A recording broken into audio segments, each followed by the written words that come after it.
सोचो एक ऐसा गेम जहां 30 दिन भागकर जिंदा रहने पर पूरे के पूरे $1 बिलियन का इनाम, और जो भी 30 दिन से पहले पकड़ा गया उसका अंजाम सिर्फ और सिर्फ मौत होगा। तो कहानी की शुरुआत में हमें एक आदमी बेन दिखाई देता है जो अपने बॉस से अपनी जॉब दोबारा मांग रहा था, और यहाँ हमें पता चलता है कि बेन को उसके बॉस ने उसकी जॉब से निकाल दिया था क्योंकि बेन बहुत जज्बाती था और इसी वजह से उसने अपने बॉस को बहुत कुछ उल्टा बोल दिया था। इसलिए वो अपनी जॉब से हाथ धो बैठा और अब उसका बॉस उसे साफ साफ मना कर देता है और कहता है कि अब तुम्हें मैं कभी नहीं रख सकता। इसलिए वो दुखी होकर वहाँ से वापस निकल जाता है और बाहर आते ही वो एक टीवी में देखता है तो वहाँ एक गेम द रनिंग मैन के बारे में बताया जा रहा था, और इस गेम में जो भी पूरे 30 दिन तक जिंदा बच गया तो उसे पूरे के पूरे $1 बिलियन दिए जाएंगे, और जो 30 दिन के अंदर हर जगह पर घूमते हुए काले कपड़ों वाले हंटर के हाथों पकड़ा गया उसे सीधा मार दिया जाएगा। लेकिन बेन इस पर ज्यादा ध्यान नहीं देता और वो वहाँ से चला जाता है। घर आते ही वो टीवी पर उसी गेम का चलता हुआ शो देखता है जिसमें एक आदमी कुछ सवालों के जवाब दे रहा था और एक जवाब गलत देने पर उस आदमी को नीचे गिराकर मार दिया जाता है। इसी दौरान बेन की वाइफ शीला घर आती है जो एक बार में ड्यूटी करती थी। वो अपनी बेटी को बीमार होता देख बहुत परेशान हो जाती है क्योंकि उसका अच्छा इलाज कराने के लिए उसके पास पैसे नहीं थे। शीला बेन से कहती है कि मैं आज से डबल शिफ्ट ड्यूटी करूंगी ताकि मैं ज्यादा पैसे कमाकर अपनी बेटी का अच्छा इलाज करा सकूं, लेकिन बेन उसे मना कर देता है और कहता है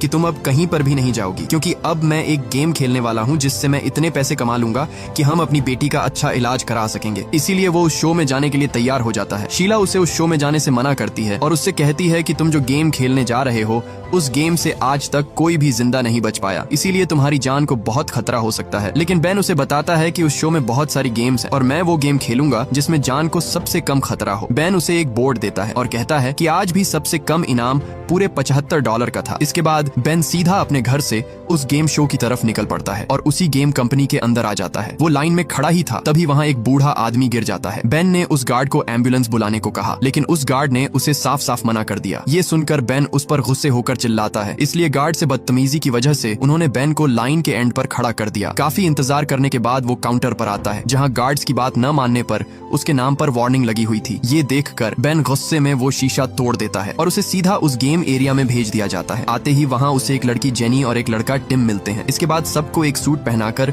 उन्हें सिलेक्शन ट्रायल के लिए छोड़ दिया जाता है जहाँ उन सबसे एक एक करके टेस्ट लिया जा रहा था। जैसे तैसे करके यहाँ बेन अपने सब टेस्ट को पास कर लेता है। बेन से कुछ सवालों के जवाब भी पूछे जाते हैं और वो उन सब सवालों के जवाब बिल्कुल ठीक दे देता है, इसलिए उसे फाइनल राउंड में भेज दिया गया जहाँ आते ही उसके सामने बहुत सारे रंग बिरंगे गेम सूट थे। यहाँ बेन को लाल रंग का सूट दिया गया। उस सूट के पीछे TRM लिखा हुआ था जिसका मतलब द रनिंग मैन था। बेन के साथ टिम और जेनी का सूट भी लाल रंग का था। हॉल में आते ही उन्हें एक आदमी दिखाया जाता है जिसका चेहरा ढका हुआ था और यही आदमी हंटर्स का लीडर था जो सब प्लेयर को चुन चुन कर मारने वाले थे। ये देखकर बेन थोड़ा सा घबरा जाता है। इसके बाद बेन सीधा गेम प्रोड्यूसर डैन के पास आता है। वो उसे